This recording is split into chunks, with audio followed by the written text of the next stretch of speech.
ஆமா, நம்ம போட்ட சூப் எப்படி இருக்குன்னு குடிச்சு பார்ப்போம். ரொம்பவே படும் கேவலமா இருக்கு. அச்சச்சோ! எனக்கு வாமிட் வருதே. இந்த பக்கமா எலி, அந்த பக்கமா ஓட. என்ன இந்த சூப்பு இந்த அளவுக்கு மோசமா இருக்கு? நம்மளுடைய கைவரிசைய கொஞ்சம் காட்டுவோம். சரி, நமக்கு என்னலாம் கிடைக்குன்னு பார்ப்போம். என்னலாம் வாசனை அடிக்கி. ஆஹா! சூப்பரா இருக்கே! இந்த மனம் என்ன அப்படியே சுண்டி இழுக்கு அந்த பக்கமா. வாவ்! நம்ம பண்ண சூப்பு சூப்பரா வந்திருக்கு. நீ சமையல் பண்ணக்கூடிய டேலண்ட்ட இங்க காட்டினேன்னா அருமையா இருக்க போது. அப்படியா சொல்ற?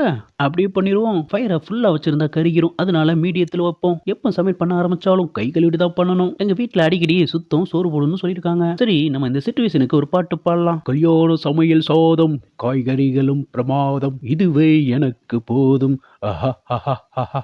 ஃபென்டாஸ்டிக் கலக்கிட்டீங்க. சூப்பு சூப்பரா வந்திருக்கு. பங்கு நீ மாட்டிக்கிட்ட பங்கு. பொறாதுக்கு கேட்ட. ஒரு சூப்பு பண்ண சொன்னா 3 மணி நேரமா ஆக்கிட்டு இருக்க. இந்த கேப்ல ரெஸ்டாரண்ட்க்கு வந்த கெஸ்ட்டுக்கு சூப் எடுத்துட்டு போறாங்க. என்னடா சொல்லிட்டு இருக்க? சூப் எடுத்துட்டு போறாங்கன்னு சொன்னேன். உன் சூப்பால என்னை கடைய மூட வேண்டியதான். இப்போதைக்கு ஹீரோயின் லவர் இல்ல. டேஸ்ட் பண்ணும்போது சும்மா